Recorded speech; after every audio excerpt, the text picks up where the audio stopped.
Halo pemirsa, terima kasih untuk setia menonton tayangan kita dan jangan lupa subscribe official iNews Channel biar kita makin semangat memberikan informasi kepada Anda semua di rumah. Dan yang paling penting jangan lupa klik tombol lonceng agar kita semakin semangat memberikan informasi tentunya kepada Anda semua. Pemirsa, pandemi corona berimbas pada kesulitan ekonomi sebagian masyarakat Indonesia. Di Batam, Kepulauan Riau, seorang kepala keluarga menjual ponsel yang telah rusak demi membeli 1 kilogram beras. Sebuah keluarga di Batam, Kepulauan Riau ini viral di media sosial. Kepala keluarga menjual ponsel yang rusak untuk membeli 1 kilogram beras. Keluarga ini tak lagi mampu membeli kebutuhan pokok sejak pandemi corona melanda tanah air. Mulanya Ason, kepala keluarga, bekerja di sebuah bengkel mobil. Namun kini Ason tak mampu lagi bekerja karena menderita penyakit paru-paru. Suami saya tuh sakit, udah mau 5 tahun. Saya suruh tinggal di rumah istirahat. Mudah-mudahan kata saya kan rezeki Allah yang ngatur, Bu. Setiap hari saya yang mengasih nafkah sama suami dan anak saya. Saya kerja suruh di rumah karena apalagi musim Covid ini ya, Bu. Sampai segitunya lah suami saya jalan kaki jauh-jauh ke temennya sampai jual HP, bilangnya, kawan bayarlah HP ku 10.000 buat beli beras. Sementara istri Ason berjualan bakso dan tempe goreng yang kini sepi pembeli setelah banyak warga melakukan karantina. Dari Batam, Kepulauan Riau, Gusti Yenosa, iNews melaporkan. Sejumlah daerah mewajibkan para pemudik untuk jalani karantina lebih dulu sebelum kembali ke rumahnya. Namun di Bojonegoro, Jawa Timur, lokasi karantina pemudik tidak layak dan viral di media sosial. Karantina SMP Tambakrejo. Karantina sudah ada berapa orang nih Mas nih? 1, 2, 3, 4 saya, 5 istri saya nih ada di sini. Perempuan 1 orang. Inilah lokasi karantina pemudik di Bojonegoro, Jawa Timur di SMP Tambakrejo. Selama 14 hari pemudik harus tinggal di sini, namun pemudik mengeluhkan minimnya fasilitas dan tidak mendapat tanggungan makan dan minum. Tapi makan, minum, beli sendiri, kasur beli sendiri. Yang ada air enggak? Air ada dari sini, air mandi, buat mandi ada. Buat cuci tangan enggak ada. Buat cuci tangan ada di sana, ada. Karantina SMP Tambakrejo.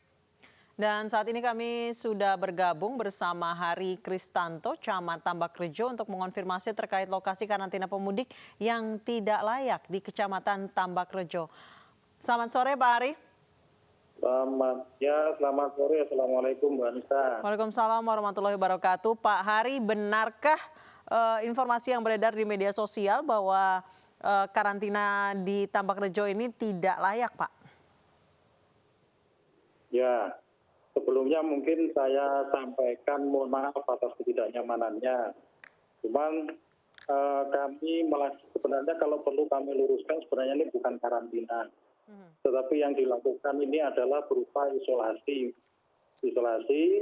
terhadap para pemudik ataupun pendatang yang masuk ke wilayah Bojonegoro.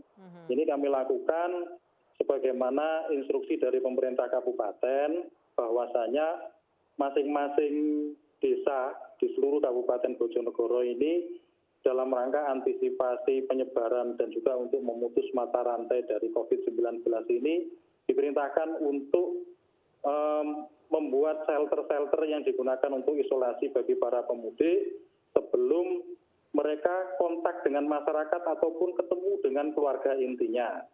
Nah, tentunya apabila di Tambakrejo ini memang kami lakukan itu juga kita lakukan melalui kerjasama juga dengan beberapa desa. Dan juga untuk menjamin pelaksanaannya ini efektif, itu kami lakukan pemantauan sejak pada pintu-pintu perbatasan. Itu kami lakukan pemantauan. Nah, itu kami pantau kalau seumpama katakanlah ada pendatang ataupun pemudik dari luar Kabupaten Bojonegoro, terutama dari zona merah, itu kami jemput di situ, terus kami tempatkan di shelter-shelter. Baik, Pak Hari. Ya. Pak Hari, ini dari informasi yang beredar, video yang beredar di media sosial bahwa mereka tidak disediakan kasur, bahkan harus membeli sendiri alat tidur, tidak diberikan makan dan juga minum 3 kali sehari, benar Pak? Ya, jadi kalau begini, jadi apabila itu yang terjadi ataupun itu yang sedang viral sekarang, itu saya nyatakan itu tidak benar. Karena ya kalau seumpama katakanlah kami melakukan isolasi, pasti kita juga memperlakukan selayaknya manusia, walaupun dengan keterbatasan yang ada. Tentunya kami tidak bisa memberikan sesuatu fasilitas yang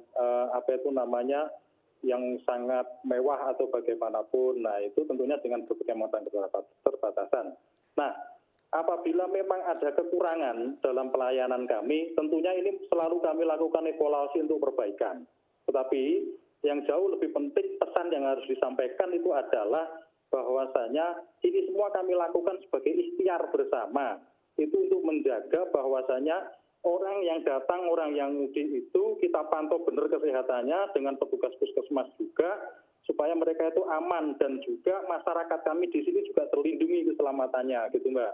Baik Pak, berarti lokasi isolasi di SMP Tambak Rejo bagi para perantau yang pulang kampung ini dipastikan mendapatkan alas tidur, kemudian mendapatkan makan dan minum selama 3 hari sekali? 3 hari sekali ya Mbak, 3 kali sehari, mohon maaf, 3 kali sehari. Jadi mungkin saya juga perlu luruskan. Jadi saya perlu luruskan juga bahwasanya itu bukan, memang benar tempatnya itu di SMP 1, tetapi itu adalah shelter yang digunakan oleh gabungan 3 desa. 3 desa yang ada di kami, gitu ya. Jadi ada 3 desa gabungan, desa Tambarejo dan juga desa Bakalan. Di desa-desa lain juga ada shelter-shelter yang lain. Baik, Bapak sudah memeriksa seperti apa kondisi di sana Pak, di shelter SMP 1 Tambak Rejo? Sudah. Baik, benar demikian Pak, seperti yang ada di video ini tidak ada alas tidur harus beli sendiri katanya Pak, menurut narasi video. Alhamdulillah kondisi di sana baik dan juga alhamdulillah dengan summa tidak terlalu mewah juga tapi tersedia, sampun sudah tersedia ada. Baik, jadi dipastikan para perantau ini tetap walaupun bukan fasilitas bintang 5 namun tetap dijaga kesehatannya selama masa isolasi di SMP 1 Tambak Rejo, Pak? Iya, Mbak. Iya. Cuman saya juga tetap saya menghimbau kepada para perantau, para mungkin yang sedang bekerja di luar kota di sana, mohon lagi sangat untuk saat ini karena situasi seperti ini untuk tidak mudik dulu. Ini untuk kebaikan kita bersama, keselamatan panjenengan, juga untuk keselamatan keluarga kita bersama. Supaya COVID-19 ini cepat lenyap dari muka bumi dan cepat selesai. Gitu, Mbak. Baik, terima kasih Pak Hari Kristianto, Camat Tambak Rejo telah bergabung bersama kami. Pemirsa, setelah menjalani perawatan, 2 pasien positif COVID-19 dari Kabupaten Pemalang, Jawa Tengah dinyatakan sembuh. Hasil tersebut diperoleh usai pasien menjalani tes swab kedua dengan hasil negatif. Kedua pasien positif COVID-19 yang dinyatakan sembuh dipulangkan ke rumah dan menjalani karantina mandiri di rumahnya di Desa Sidorejo, Kecamatan Comal, Kabupaten Pemalang, Jawa Tengah.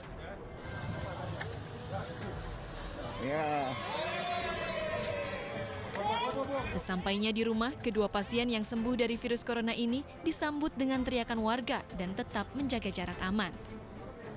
Kedua pasien ini dipulangkan setelah hasil tes swab terakhir mereka menyatakan negatif COVID-19. Pasien ini dinyatakan negatif. Sembuh artinya sembuh, Pak? Sembuh. Yang bersangkutan sembuh. Tadi sama-sama kita lihat kondisinya bagus, bisa memberikan nasihat, bahkan dia sempat di dalam olahraga. Setiap hari selama tinggal di rumah kurang lebih 14 hari, tidak usah keluar rumah. Nah, lingkungan kita dorong untuk memberikan solidaritas sosial kepada mereka. Meski dinyatakan sembuh, namun keduanya tetap menjalankan prosedur kesehatan agar virus corona tidak menyebar. Dari Pemalang, Jawa Tengah, Suryono Soekarno, iNews melaporkan.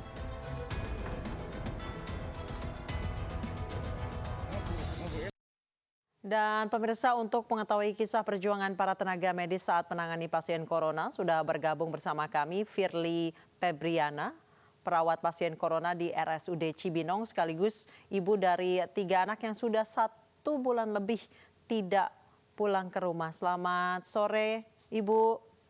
Sore, Mbak. Ibu sudah berapa lama tidak pulang? Saya kurang lebih 1,5 bulan tidak pulang ke rumah. Baik, meninggalkan siapa saja di rumah Ibu? Di rumah ada anak saya 3 orang, suami, ibu, ayah saya, keluarga besar semuanya.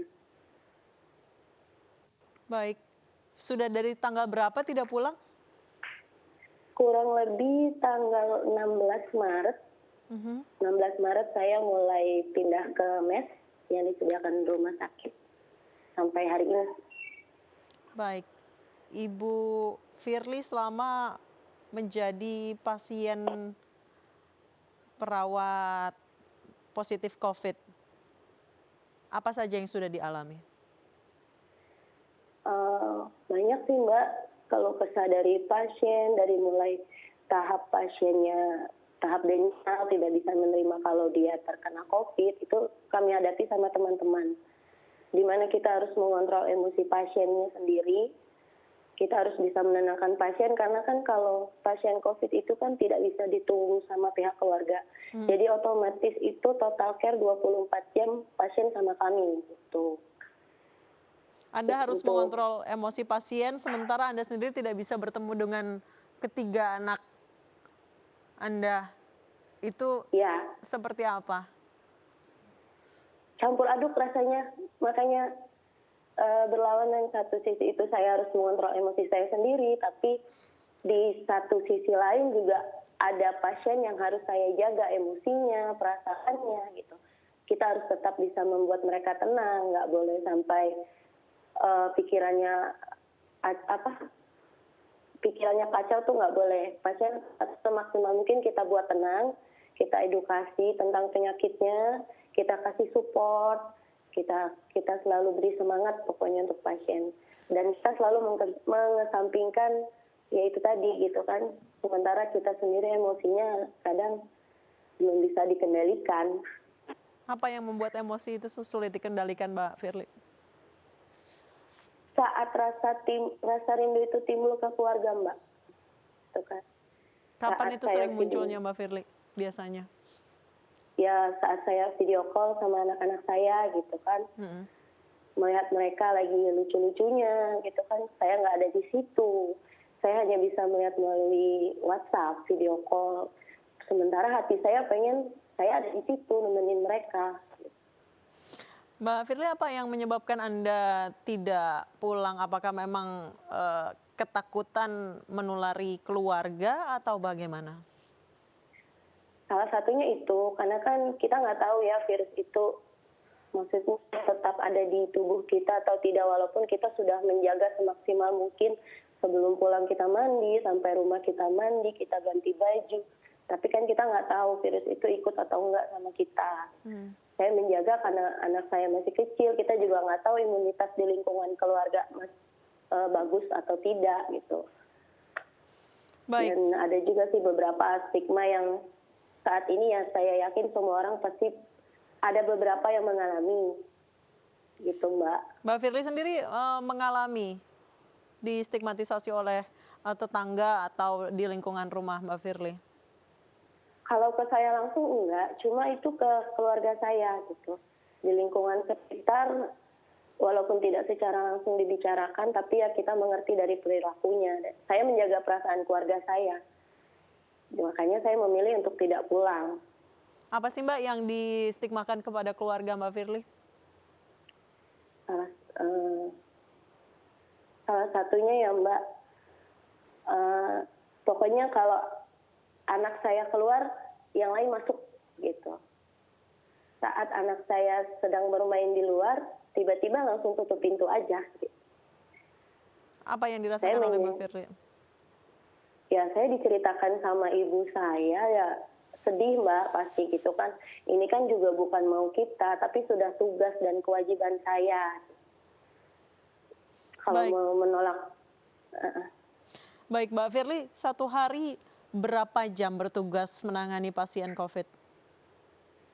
Kalau untuk satu harinya kita paling lama itu sekitar 8 sampai 10 jam. Selama 8 sampai 10 jam ini Mbak Firly mengenakan full alat pelindung diri APD dengan hazmat dan lain sebagainya? Iya, kita pakai hazmat lengkap APD dengan sepatu boot, kacamata, baju hazmat pun, handcoon, semuanya kita pakai lengkap. Baik, selama 8 sampai 10 jam setiap hari mengenakan alat pelindung diri lengkap. Kesulitan-kesulitan apa yang Mbak hadapi selama bekerja? Boleh diceritakan kepada kami. Kesulitannya mungkin saat ingin ini kali ya Mbak, mau buang air kecil atau mau ibadah.